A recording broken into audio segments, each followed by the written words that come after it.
Ciao ragazzi, se siete qui oggi è perché volete sapere quando usare il verbo essere e quando usare il verbo avere. Benissimo, vi faccio un occhiolino e vi rassicuro, con questo video tutto sarà più semplice.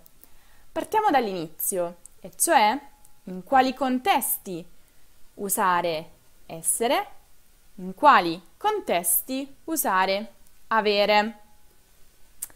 Allora, nella presentazione, quando vi presentate, quando dovete usare essere, quando dovete usare avere?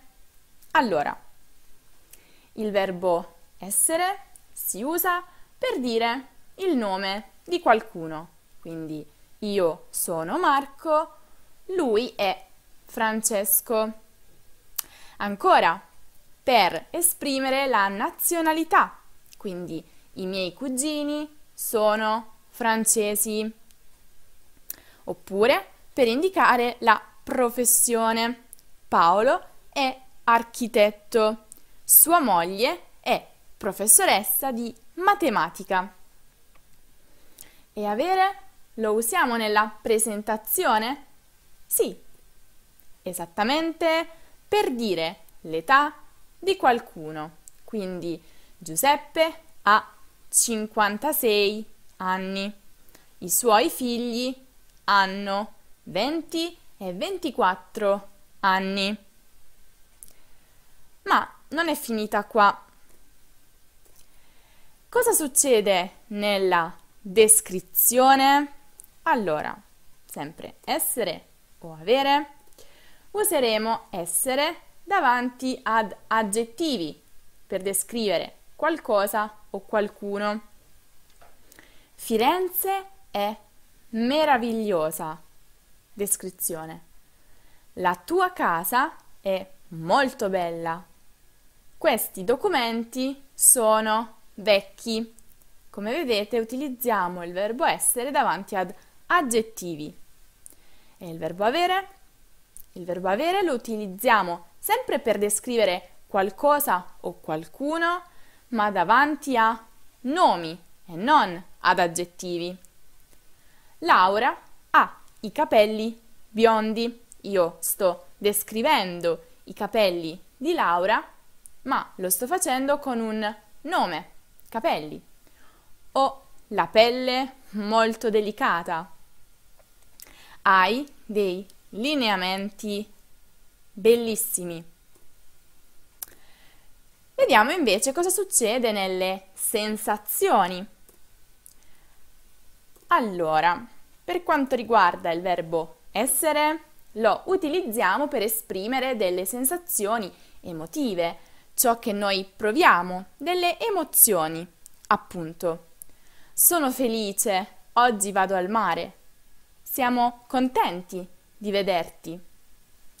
È triste perché ha perso il cellulare, dunque felice, contento, triste, insomma, appunto emozioni, stati d'animo. Verbo essere. Utilizziamo invece il verbo avere per esprimere delle sensazioni fisiche, quindi dei bisogni fisici e non delle emozioni. Notate la differenza? Ho fame, ho sete.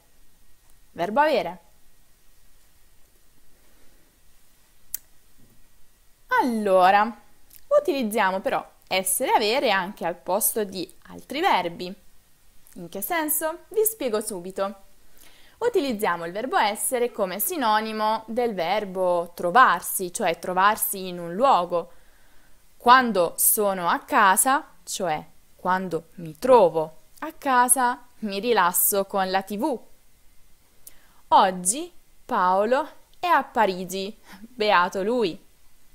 Ancora una volta, trovarsi in un luogo. Oggi Paolo si trova a Parigi. Verbo essere. Il verbo avere invece lo utilizziamo come sinonimo di possedere, quindi hanno, nel senso di possiedono, una casa proprio sul lago di Garda. Sara ha una splendida famiglia. Arriviamo invece ad una questione spinosa per chi studia l'italiano come lingua straniera. Quando usare essere? Quando usare avere come ausiliari, e cioè per formare i tempi composti degli altri verbi? Allora, dovete sapere che the winner is avere. Cosa significa? Significa che lo usiamo molto molto più spesso. Quindi vediamo quando utilizziamo essere, il verbo essere.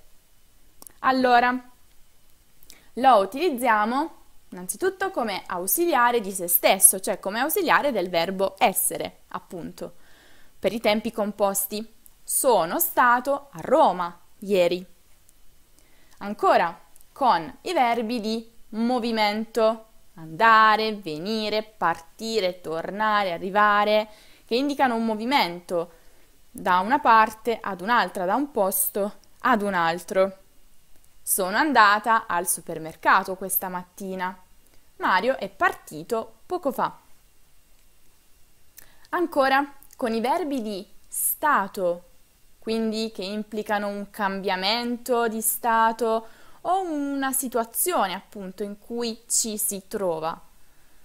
Nascere, morire, ingrassare, dimagrire, rimanere, stare e così via. Dante Alighieri è nato a Firenze. Siamo ingrassati a causa delle prelibatezze della nonna. Ancora con i verbi riflessivi o comunque in forma riflessiva. Mi sono svegliata alle 7 stamattina. Con i verbi impersonali, che cioè non hanno una persona, un soggetto definito. È successa una cosa fantastica. Come vedete, succedere è uno di questi verbi che richiedono quindi il verbo essere come ausiliare. Per tutti gli altri casi, tutti gli altri verbi che non rientrano nell'elenco che vi ho mostrato prima, utilizziamo avere. E quindi ecco qui giusto degli esempi, ma in realtà per tutti gli altri verbi va benissimo avere. Ho mangiato un tiramisù delizioso in quel bar. Davide ha avuto una promozione al lavoro. Abbiamo fatto una gita a Matera lo scorso weekend. Leonardo da Vinci ha dipinto la Gioconda. Avete mandato l'email al professore? E così via, tutti gli altri verbi. Fate molta attenzione, perché ci sono dei verbi che possono suscitare dei dubbi e dei problemi, ma non con l'erniamo. Allora, chiariamo subito. Verbi come correre, camminare, passeggiare, nuotare, pattinare. Lo so, per voi sono dei verbi che implicano una sorta di movimento, però fate molta attenzione, richiedono comunque l'ausiliare avere, perché il movimento non è da un posto ad un altro. Quindi chiedetevi sempre che tipo di movimento stiamo considerando.